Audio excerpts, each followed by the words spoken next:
नमस्ते। मैं आपका भाई गौतम शर्मा आ चुका हूँ वापस।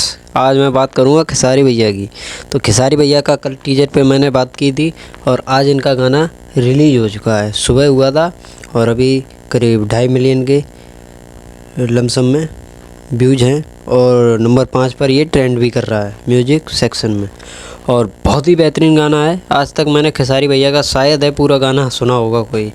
सिर्फ सज के सवर के गाना के बाद सबसे ज़्यादा गाना यही मैंने देखा है पूरा, वो भी 2-3 बार पूरा सुना है। जबकि मेरे पास टाइम नहीं था, मैं काम कर रहा था, फिर भी मैंने इसको सुना 2-3 बार।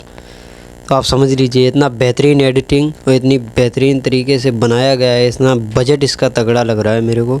गाना ज़बरदस्त है। तो भाइयों, आप अगर भोजपुरी के सुपरस्टारों के फ़ैन हैं तो आप लोग हमारे चैनल को भी सब्सक्राइब कीजिए। और ख़ासकर खेसारी भैया के हैं तो चैनल को सब्सक्राइब कीजिए, या पवन भैया के हैं तो भी कीजिए। और बेल आइकन दबाइए, कमेंट कीजिए और लाइक कीजिए बढ़िया सी।